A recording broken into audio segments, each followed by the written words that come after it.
No cabe la menor duda de que Plutón no se parece demasiado a otros planetas. No solo es minúsculo y oscuro, sino que es tan variable en sus movimientos que nadie sabe con exactitud dónde estará dentro de unos días. Mientras los otros planetas orbitan más o menos en el mismo plano, la trayectoria orbital de Plutón se inclina, como si dijésemos, fuera de la alineación. En un ángulo de 17 grados, como el ala de un sombrero garbosamente inclinado en la cabeza de alguien.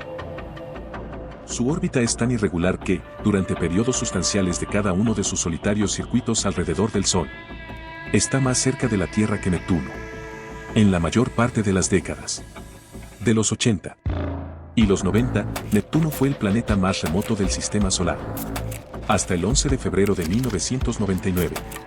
No volvió Plutón al carril exterior, para seguir allí los próximos 228 años. Así que si Plutón es realmente un planeta, se trata de un planeta bastante extraño. Es muy pequeño, un cuarto del 1% del tamaño de la Tierra. Si lo colocases encima de Estados Unidos, no llegaría a cubrir la mitad de los 48 estados. Esto es suficiente para que sea extraordinariamente anómalo. Significa que nuestro sistema planetario está formado por 4 planetas internos rocosos, 4 gigantes externos gaseosos y una pequeña y solitaria bola de hielo. Además, hay motivos sobrados para suponer que podemos empezar muy pronto a encontrar otras esferas de hielo, mayores incluso, en el mismo sector del espacio. Entonces tendremos problemas. Después de que Christie localizase la luna de Plutón, los astrónomos empezaron a observar más atentamente esa parte del cosmos y, a primeros de diciembre del año 2002, habían encontrado ya más de 600 objetos transneptunianos o plutinos, como se llaman indistintamente. Uno de ellos, denominado Varuna, es casi del mismo tamaño que la luna de Plutón. Los astrónomos creen ahora que puede haber miles de millones de esos objetos. El problema es que muchos de ellos son oscurísimos. Suelen tener un albedo, o reflectividad, característico de solo el 4%, aproximadamente el mismo que un montón de carbón, y, por supuesto, esos montones de carbón están a más de 6.000 millones de kilómetros de distancia. ¿Y cómo de lejos es eso exactamente? Resulta casi inimaginable. El espacio es sencillamente enorme. Imaginemos, solo a efectos de edificación y entretenimiento, que estamos a punto de iniciar un viaje en una nave espacial. No vamos a ir muy lejos, solo hasta el borde de nuestro sistema solar. Pero necesitamos hacernos una idea de lo grande que es el espacio y la pequeña parte del mismo que ocupamos. La mala noticia es que mucho me temo que no podamos estar de vuelta en casa para la cena. Incluso en el caso de que viajásemos a la velocidad de la luz, 300.000 kilómetros por segundo, tardaríamos 7 horas en llegar a Plutón. Pero no podemos aproximarnos siquiera a esa velocidad. Tendremos que ir a la velocidad de una nave espacial, y las naves espaciales son bastante más lentas. La velocidad máxima que ha conseguido hasta el momento un artefacto humano es la de las naves espaciales Voyager 1 y 2, que están ahora alejándose de nosotros a unos 56.000 kilómetros por hora.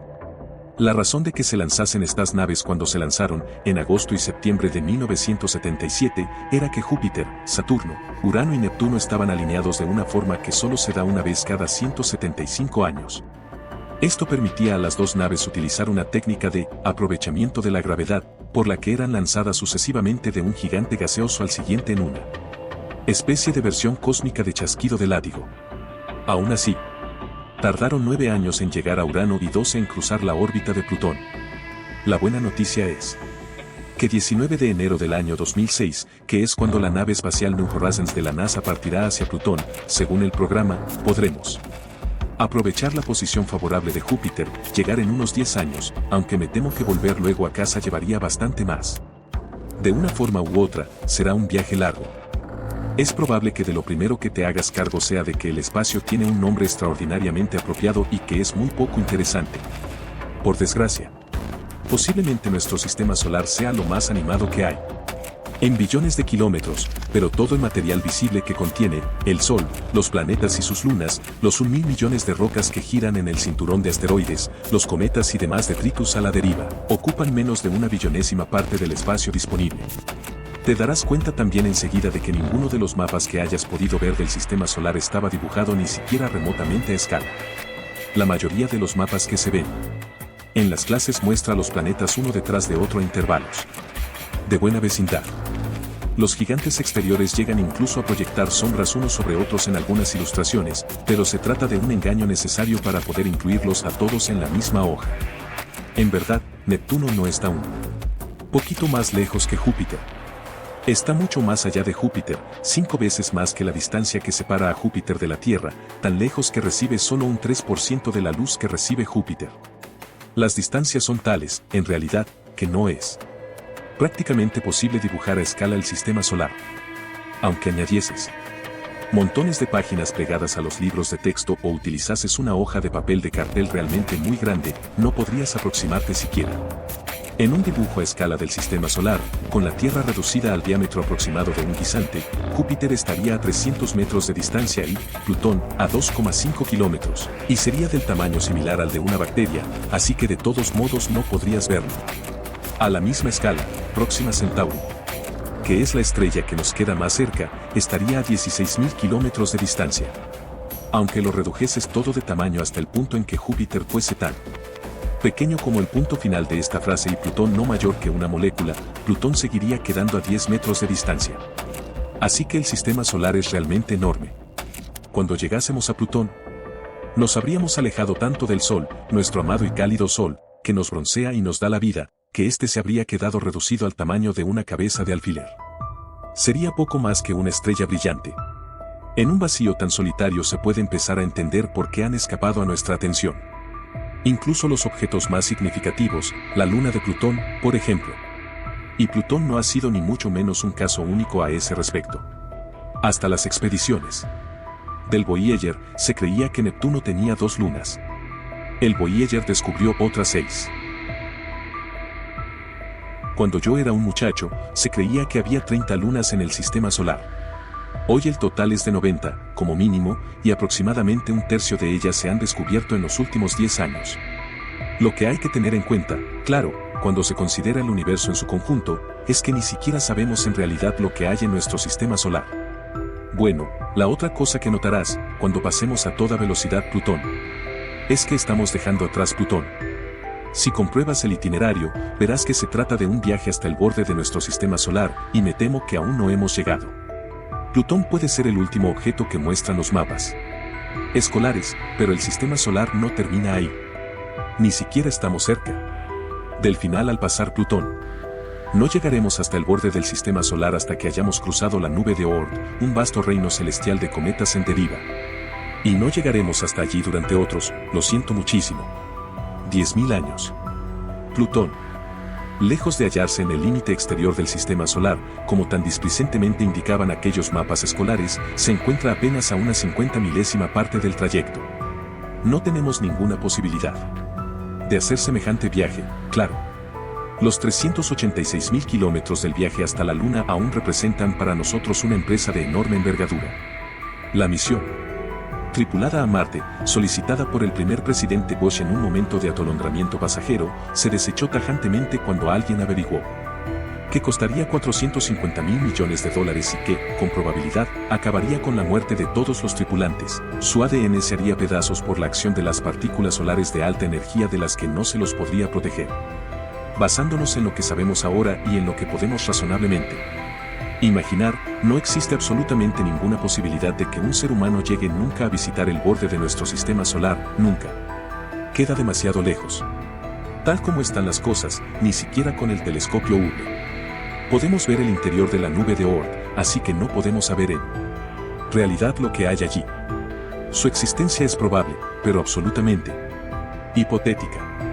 Lo único que se puede decir con seguridad sobre la nube de Oort es más o menos, que empieza en algún punto situado más allá de Plutón y que se extiende por el cosmos a lo largo de unos 2 años luz. La unidad básica de medición en el sistema solar es la unidad astronómica, UA, que representa la distancia del Sol a la Tierra. Plutón está a unas 40 UA de la Tierra y, el centro de la nube de Oort, a unas 50.000 UA. En definitiva, muy lejos. Pero fijamos de nuevo que hemos llegado a la nube de Oort. Lo primero que advertirías es lo tranquilísimo que está todo allí. Nos encontramos ya lejos de todo, tan lejos de nuestro Sol que ni siquiera es la estrella más brillante del firmamento. Parece increíble que ese diminuto y lejano centelleo tenga gravedad suficiente para mantener en órbita a todos esos cometas.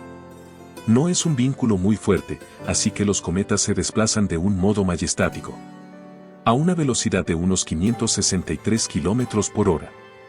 De cuando en cuando, alguna ligera perturbación gravitatoria, una estrella que pasa, por ejemplo, desplaza de su órbita normal a uno de esos cometas solitarios.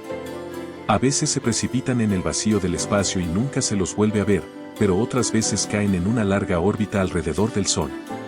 Unos 3 o 4 por año, conocidos como cometas de periodo largo, cruzan el sistema solar interior. Con poca frecuencia, estos visitantes errabundos se estrellan contra algo sólido, como la Tierra. Por eso hemos venido ahora hasta aquí, porque el cometa que hemos venido a ver acaba de iniciar una larga caída hacia el centro del sistema solar. Se dirige ni más ni menos que hacia Manson, Iowa.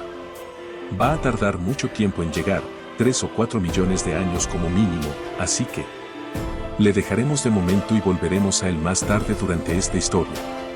Ese es, pues, nuestro sistema solar. ¿Y qué es lo que hay más allá, fuera del sistema solar? Bueno, nada y mucho. Depende de cómo se mire. A corto plazo, no hay nada. El vacío más perfecto que hayan creado los seres humanos no llega a alcanzar la vaciedad del espacio interestelar. Y hay mucha nada de este tipo antes de que puedas llegar al fragmento siguiente de algo. Nuestro vecino más cercano en el cosmos, Próxima Centauri, que forma parte del grupo de 3 estrellas llamado Alpha Centauri, queda a una distancia de 4,3 años luz, un saltito en términos galácticos. Pero aún así, 5 millones de veces más que un viaje a la Luna. El viaje en una nave espacial hasta allí duraría unos 25.000 años y, aunque hicieses el viaje y llegases hasta allí, no estarías más que en un puñado solitario de estrellas en medio de una nada inmensa. Para llegar al siguiente punto importante, Sirio, tendrías que viajar otros 4,3 años luz. Y así deberías seguir si intentases recorrer el cosmos saltando de estrella en estrella. Para llegar al centro de la galaxia, sería necesario mucho más tiempo del que llevamos existiendo como seres. El espacio, déjame que lo repita, es enorme. La distancia media entre estrellas es ahí fuera de más de 30 millones de kilómetros. Son distancias fantásticas y descomunales para cualquier viajero individual, incluso a velocidades próximas a la de la luz. Por supuesto, es posible que seres alienígenas viajen miles de millones de kilómetros para divertirse, trazando círculos en los campos de cultivo de Wilshire, o para aterrorizar a un pobre tipo que viaja en una furgoneta por una carretera solitaria. Deben de tener también adolescentes, después de todo, pero parece improbable. De todos modos, la posibilidad estadística de que haya otros seres pensantes ahí fuera es bastante grande. Nadie sabe cuántas estrellas hay en la Vía Láctea. Los cálculos oscilan entre unos 100.000 millones y unos 400.000 millones. La Vía Láctea solo es una de los 140.000 millones de galaxias, muchas de ellas mayores que la nuestra. En la década de los 60, un profesor de Cornell llamado Frank Drake, emocionado por esos números descomunales, ideó una célebre ecuación para calcular las posibilidades de que exista vida avanzada en el cosmos, basándose en una serie de probabilidades decrecientes. En la ecuación de Drake se divide el número de estrellas de una porción determinada del universo por el número de estrellas que es probable que tengan sistemas planetarios. El resultado se divide por el número de sistemas planetarios en los que teóricamente podría haber vida. A su vez esto se divide por el número de aquellos en los que la vida, después de haber surgido, avance hasta un estado de inteligencia. Y así sucesivamente.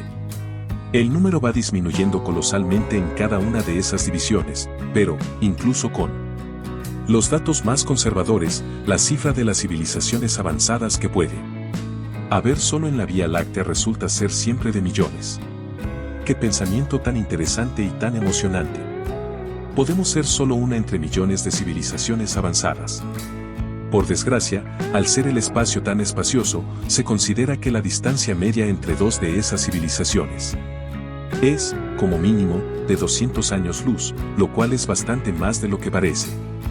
Significa Para empezar, que aun en el caso de que esos seres supiesen que estamos aquí y fueran de algún modo capaces de vernos con sus telescopios, lo que verían sería la luz que abandonó la Tierra hace 200 años.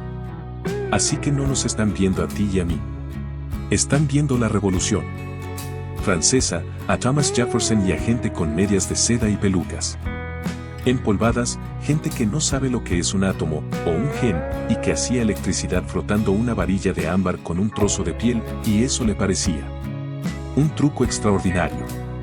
Es probable que cualquier mensaje que recibamos de esos observadores empiece diciendo, Señor caballero, y que nos felicite por la belleza de nuestros caballos y por nuestra habilidad para obtener aceite de ballena. En fin, 200 años luz es una distancia tan alejada de nosotros como para quedar fuera de nuestro alcance. Así que, aunque no estemos solos, desde un punto de vista práctico sí lo estamos. Carl Sagan calculó que el número probable de planetas del universo podía llegar a ser de hasta 10.000 trillones, un número absolutamente inimaginable. Pero lo que también resulta inimaginable es la cantidad de espacio por el que están esparcidos. Si estuviéramos insertados al azar en el universo, escribió Sagan, las posibilidades que tendríamos de estar en un planeta o cerca de un planeta serían inferiores a 1000 quintillones. Es decir, 10 a la 33, o 1 seguido de 33 ceros. Los mundos son muy valiosos. Por eso es por lo que quizás sea una buena noticia que la Unión Astronómica Internacional dictaminara oficialmente que Plutón es un planeta. En febrero de 1999. El universo es un lugar grande y solitario. Nos vienen bien todos los vecinos que podamos conseguir.